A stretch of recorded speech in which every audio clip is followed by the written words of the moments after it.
জি, ভালো আছেন? ভালো আছি। আমি তো কল দিতাম ওই যে এসির বিষয়।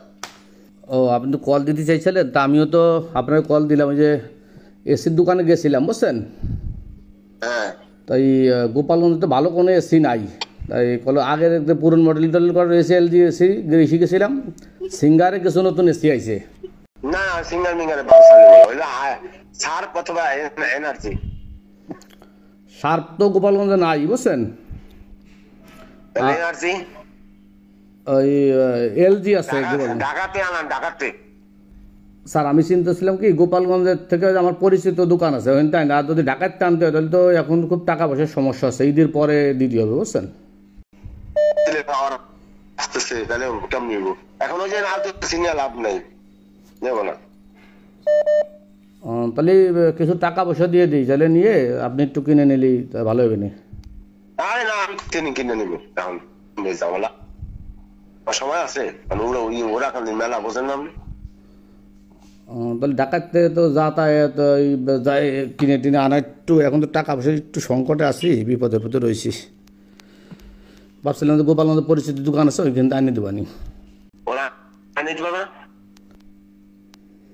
তাহলে আমি একটু আর একটু যাই দেখি দে আর কি পাওয়া যায়, আমি পরে আর একটু ঘুরে ঘুরে দেখি। বলেন যাওয়া হচ্ছে এনার্জি থাকে। আচ্ছা, ঠিক আছে, ঠিক আছে, তাহলে আমি যাই জানাবানি আবার স্যার।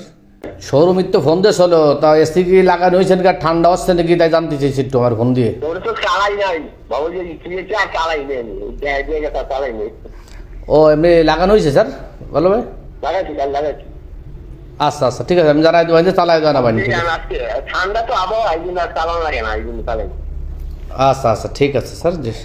সেই চালাই মানে কি করে চালাই দেখতাম। ও, জি স্যার, ঠিক আছে। জি স্যার, ঠিক আছে। আমি মোহাম্মদ জাকির হোসেন, আমি একজন কাশিয়ানী সদর ইউনিয়নের ঘোড়াশুরের বাসিন্দা।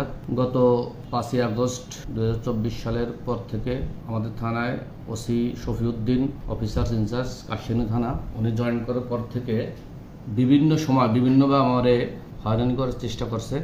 অনেক সময় হুমকি ধামকি দিয়েছে বিভিন্ন লোকের মাধ্যমে, হোয়াটসঅ্যাপে কল দিয়ে, যে আপনি আমার সাথে দেখা করেন, আপনার নামে অভিযোগ আছে, আপনি এখনও বাড়ি ঘুমাচ্ছেন, ঠিকমতো বাড়ি ঘুমাতে পারবেন না।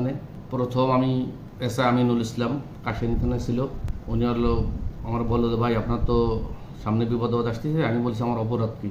আমার তো কোনো অপরাধ নাই, আপনি আওয়ামী লীগের সাথে মেলামেশা করছেন, আওয়ামী লীগের মেম্বার হয়েছেন।